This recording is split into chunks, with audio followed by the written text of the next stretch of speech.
In the midst of this life-destroying pandemic, we are greatly encouraged by news this week of a breakthrough in the treatment of COVID-19. A study by the University of Oxford in Britain has found that the drug dexamethasone, which is also manufactured here in South Africa by one of our pharmaceutical companies, and of which there is ample supply, has reduced deaths amongst patients on ventilation by a third. The Department of Health and the Ministerial Advisory Committee has recommended that this drug can be considered for use on patients on ventilators and those who are on oxygen supply. We believe that this will improve our management of the disease among those who are most severely affected. Since the start of the outbreak, there's been 80,412 confirmed coronavirus cases in South Africa. Of these, 44,331 people, or around 55%, have recovered. That means there are currently 34,407 active cases in the country. Yet, as we know, the cost in human lives could have been far higher than that.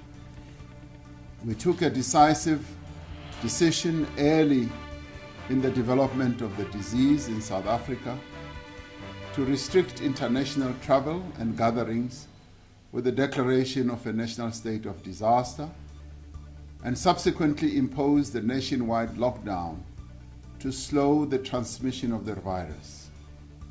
In doing so, we aimed to flatten the curve of the infection so that our health system would be better placed to care for the large number of people who would be needing care.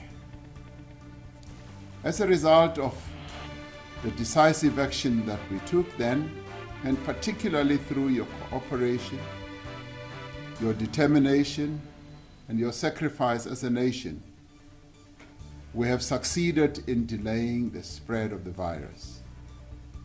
One of the ways of measuring the rate of transmission is what is called doubling time. This is the number of days it takes for the total number of cases to double in number. In the 3 weeks prior to the implementation of the nationwide lockdown, the number of infections was doubling every 2 days.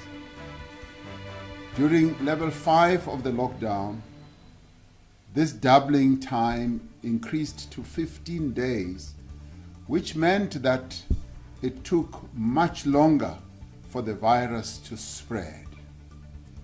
The doubling time has been at around 12 days during levels 4 and 3. We used the time during the lockdown to prepare and enhance our health system and put in place public health measures to minimize infections.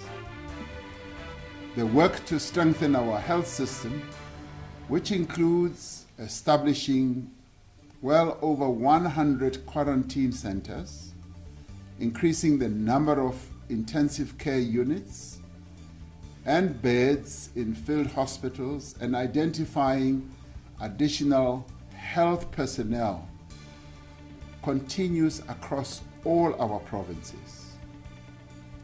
But while we have used the lockdown to start to flatten the curve, this task is far from complete. Even after 100 days, we are still near the beginning of this epidemic, and it will remain with us, as I've said before, for many more months and possibly years. The task of dealing with coronavirus pandemic is like running a marathon race, and not a sprint. And we have therefore had to shape our response according to that reality. Over the last few weeks, the number of infections have been rising rapidly.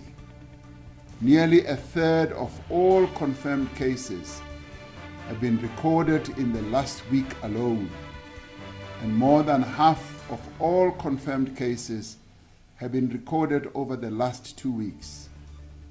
The Western Cape has so far been hardest hit by the disease, accounting for about 60% of infections across the country. While community transmission has remained low across most of the country for the past 9 weeks, it has been rising rapidly in that province, the Western Cape. There are indications that transmission in the Eastern Cape is now starting to rise and may just be a few weeks behind the Western Cape. For many of us, what was once a distant disease is now coming much closer. More and more of us now know someone who is infected, whether at work or school or in our church, our mosque or temple or synagogue. It may be one of our friends or a member of our family. Many of you are concerned about the increase in infections and are anxious for the safety and well-being of your loved ones. You are worried about the possibility of getting infected yourself in a taxi or on a bus, at work, at the shops, at school or university, whilst you are visiting a clinic or even visiting a hospital. These concerns are understandable and reasonable because as the country gradually opens up, as we resume more activities, the risk of infection inevitably increases. Yet even though the risk of infection is greater, it is by no means inevitable. Through our behavior as individuals, we can reduce the likelihood that we will get infected or even infect others. And it is through our personal and collective actions that we can continue to delay the rate of infection across society in our communities. Studies show that wearing a cloth mask or similar piece of clothing that covers both your nose and mouth at all times when one is in public is one of those measures that reduces the rate of transmission of the virus. Now, millions of South Africans, including small children, are now wearing cloth masks whenever they leave home. There are, however, some South Africans who have not yet taken up the practice of wearing masks. We would like to encourage everyone in our country to wear masks when they are in public. Let us make sure that we do not share masks and that we wash our masks thoroughly in soap and water after each use. The wearing of masks, however, is no substitute for regular washing of hands with soap and water or sanitizer and maintaining a distance of at least 1.5 meters from other people. Let us all remember not to touch our faces with unwashed hands and clean and sanitize surfaces that we touch regularly. We should also keep in mind that social distancing is still one of the most effective ways of reducing the spread of the virus. These basic practices are becoming even more important now as we ease the lockdown and enter a new phase in our coronavirus response. These are still the best ways of containing the spread of the virus. Our medical experts have advised that interventions which some people are embarking on, such as setting up fumigation tunnels and body spraying, should not be used, as they have no proven benefit and may even be harmful. From the outset, we knew that extreme measures were needed to slow community transmission. But we also knew that a nationwide lockdown could not be sustained indefinitely or forever. With a move to alert level 3 from the 1st of June, our prevention response is now largely focused on the simple everyday things that each of us can do to protect ourselves and our communities. It is about each one of us taking personal responsibility whenever we are or whoever we are for curbing the spread of the disease. The power to defeat coronavirus is clearly in our hands. Our response is now also more focused on hotspot areas with the greatest rate of infection and sending multidisciplinary health teams to contain the outbreaks and ensure those with the infection get the necessary care. At the same time, we have massively increased screening for coronavirus symptoms throughout the country at every workplace, school, university, shopping center, place of worship, taxi rank, or other public spaces where people gather. Like many other countries, South Africa has been affected by the global shortage of coronavirus test kits and other materials. We have therefore had to become more targeted in our testing, prioritizing patients in hospitals, healthcare workers, vulnerable people like the elderly, and in hotspot areas. Although the situation is improving, we continue to experience delays in testing, and we are addressing this. This has severe implications for effectively managing patients with infection as well as tracing the contacts of infected people. We are therefore using every avenue available to source the supplies that we need and to increase our testing capacity and improve the turnaround time. Among some of the initiatives that we have pursued together with other countries on our continent is the groundbreaking Africa Medical Supplies Portal. This is a single continental marketplace where African countries can access critical medical supplies such as test kits from suppliers and manufacturers in Africa and around the world in the necessary quantities and also at competitive prices. This platform will complement the work that is being done to ensure that we have the medical equipment, personal protective equipment, and hospital facilities to manage the anticipated increase in COVID-19 patients. The coronavirus pandemic is not only a global health crisis, it is also a global economic crisis of ever-increasing proportions. No country, no industry, and no person is unaffected. Here in South Africa, the pandemic has severely disrupted the livelihoods of millions of our people. As you are aware, many businesses that stopped operating on the 27th of March, when the lockdown came into effect, have not yet been able to reopen under current restrictions. These include large companies with many thousands of employees and many more small companies with just a handful of employees. This means that there are businesses that have not earned any income or revenue, and individuals who have not had any salary for over 80 days. Even with the measures that we put in place to support companies, workers, and poor households as part of the 500 billion relief package that we announced, there is a limit to how these businesses can be closed.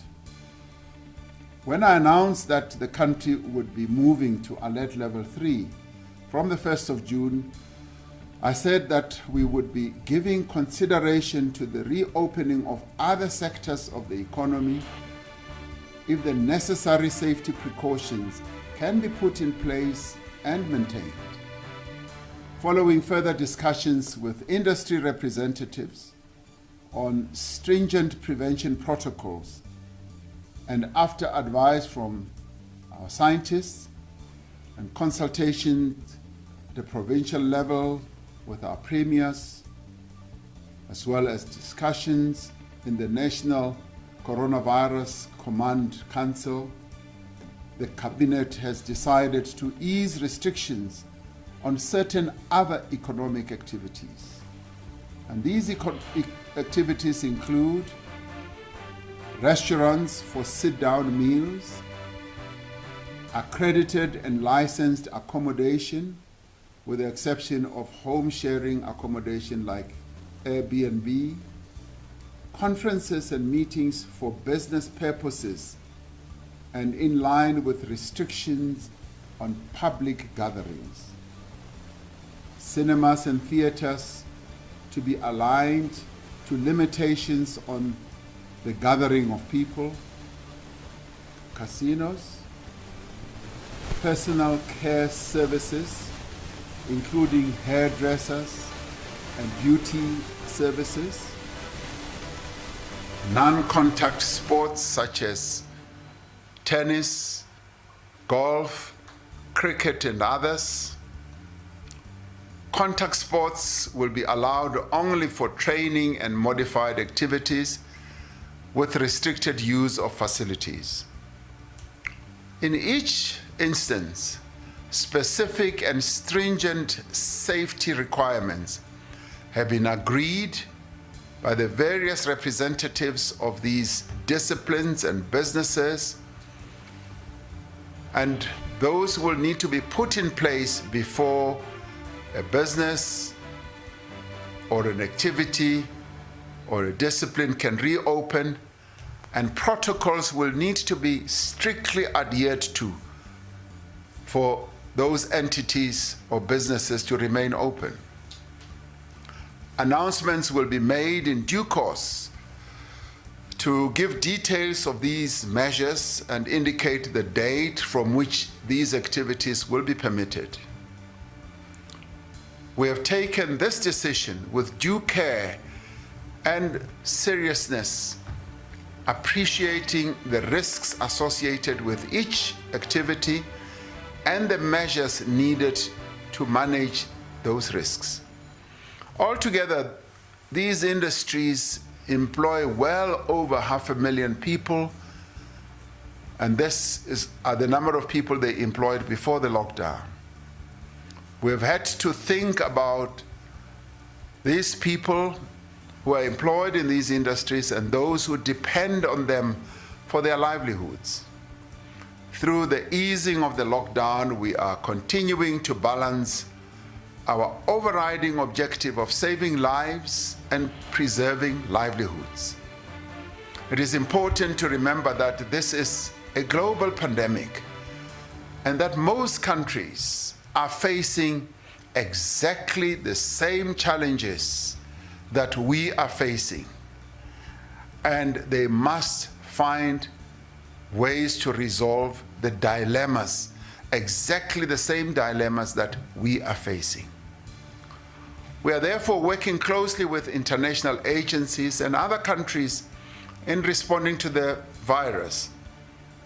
As chair of the African Union, we are involved in forging a common approach across the continent, ensuring that we mobilize resources and develop strategies to ensure that no country is left behind. There are currently over 250,000 confirmed cases in Africa, and there have been more than 6,700 deaths.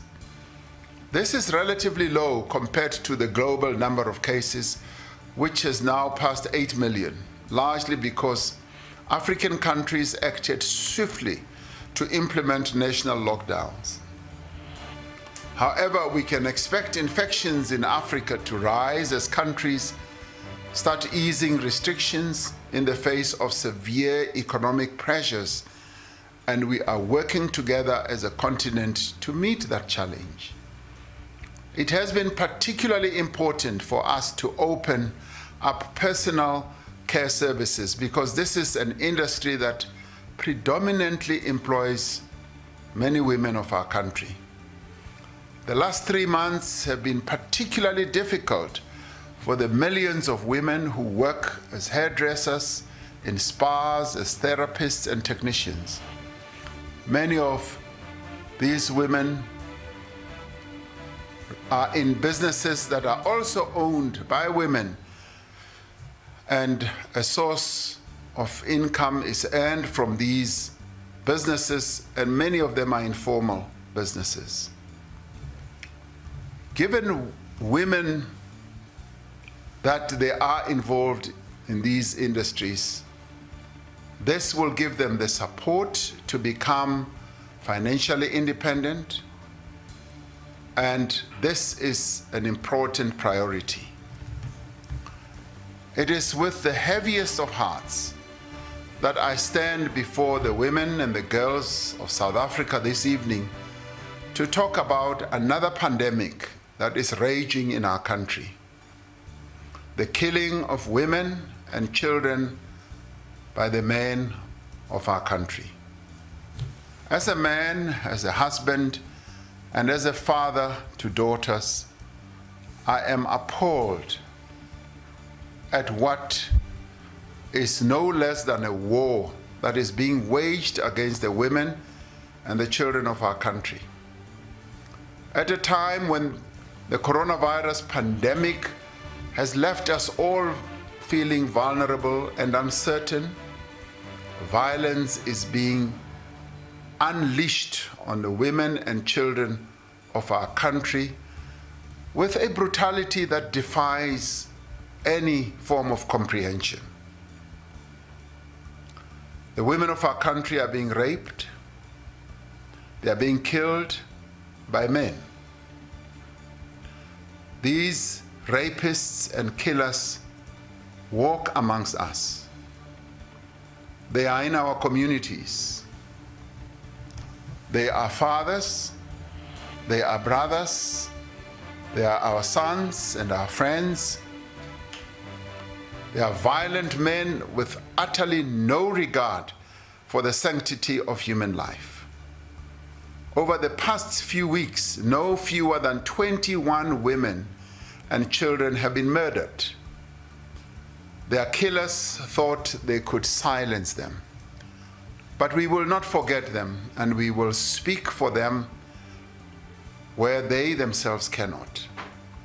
We will speak for Tshegofatso Pule, Naledi Pangindao, Nompumelelo Chaka, Nomfazi Gabata, Nwabisa Nkwadela, Alicia Korki, and Lindelwa Penny. All of them are young women, or were young women, who were killed by men. We will speak for the 89-year-old grandmother who was killed in an old age home in Queenstown. The 79-year-old grandmother who was killed in Brakpan in Gauteng, and the elderly woman who was raped in KwaShwayimani in KwaZulu-Natal. We will speak for the innocent souls of Tshegofatso Pule's unborn daughter, who had already been given a name. We will also speak for 6-year-old Renacia Kochi, and the 6-year-old child found dead in the veld in KwaZulu-Natal. These women are just not statistics. They have names, and they have families, and they have friends. This evening, our hearts, our thoughts, and our prayers are with them. I want to commend the South African Police Service for their excellent work in arresting almost all of these alleged perpetrators. As these suspects make bail applications this week, I have the utmost confidence that our courts will send the strongest of signals that such violence has no place in society.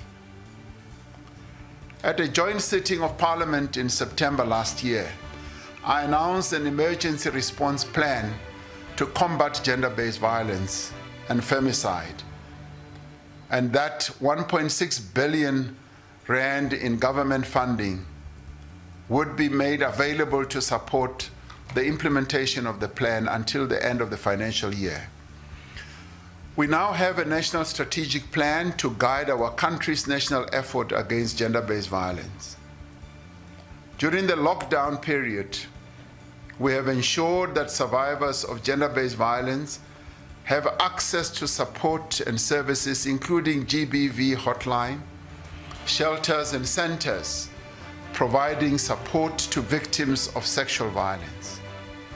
Since December last year, 10 government-owned buildings have been handed over to the Department of Social Development by the Department of Public Works and Infrastructure to be used as shelters, addressing one of the biggest challenges facing survivors who want to leave abusive relationships.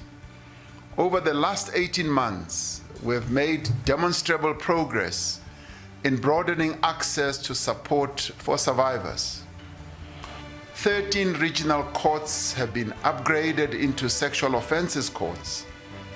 To support the work of law enforcement, 7,000 evidence collection kits have been distributed regularly to every police station in the country, and there are now over 1,000 survivor-friendly rooms at police stations. Many police, prosecutors, magistrates, and policymakers have undergone sensitivity and awareness training, and over 3,000 government employees who work with children and mentally disabled people have been checked against the National Register of Sex Offenders. Legislative amendments have been prepared. Among other things, minimum sentencing in cases of gender-based violence, bail conditions for suspects, and greater protection for women who are victims of intimate partner violence. I urge our lawmakers in Parliament to process these amendments to our laws without much delay. Our courts have been firm in dealing with cases of gender-based violence. Even during the lockdown period, they have handed down life sentences and multiple life sentences to perpetrators. I want to assure the women and the children of South Africa that our criminal justice system will remain focused on gender-based violence cases, and that we can expect more arrests and more prosecutions against perpetrators to follow. The perpetrators of violence against women and children must receive sentences that are fit for the horrific crimes that they commit. It is deeply disturbing that the spike in crimes against women and children has coincided with the easing of the coronavirus lockdown. According to the police, violent crime, especially murders and attempted murders, have increased since Alert Level 3 took effect on the 1st of June. Cases of abuse of women and children have also increased dramatically. We need to ask some very difficult questions of ourselves as a society. In particular, we need to examine the effect of alcohol abuse, not only on levels of violence, but also on road accidents and reckless behavior. Several international and domestic studies show clear linkages between alcohol abuse and gender-based violence. Of course, it is not alcohol that rapes or kills a woman or a child. Rather, it is the actions of the men of our country, violent men. But if alcohol intoxication is contributing to these crimes, then it must be addressed with urgency by all of us. We need to draw lessons from this lockdown and decide how we can protect our society from the abuse of alcohol. Certainly, we need to provide greater support to people with drinking problems, including through rehabilitation and treatment. We need to encourage responsible drinking, especially among young people. We need to be tough on liquor outlets that violate the terms of their licenses and who sell alcohol to those who are underage. But we will also need to look at further, more drastic measures to curb the abuse of alcohol. Many people and many leaders in our society continue to complain about our people's behavior after abusing alcohol. Ultimately, the success of our fight to end gender-based violence will require the involvement and support of our entire society. If we are serious about ending these crimes, we cannot remain silent any longer. These perpetrators are known to us, they live amongst us, and they are in our communities.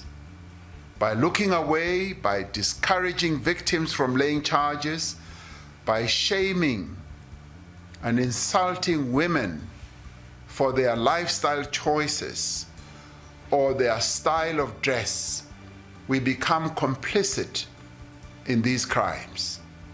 I once again call on every single South African listening this evening to consider the consequences of their silence. As a country, we find ourselves in the midst of not one but two devastating epidemics: the coronavirus epidemic and the gender-based violence epidemic. Although the two are very different in their nature and cause, they can both be overcome if we work together, if we each take personal responsibility for our actions, and if we each take care of each other. We can overcome these two epidemics. The road ahead will be long and difficult, but the task of recovery will also be long and considerable.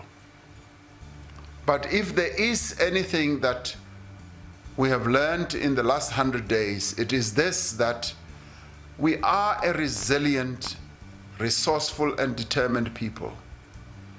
I do believe that we can overcome, and we can overcome gender-based violence, and we can also overcome this pandemic. It is indeed in all of our hands to ensure that we do overcome. I believe that we shall overcome. May God bless South Africa and protect her people. I thank you.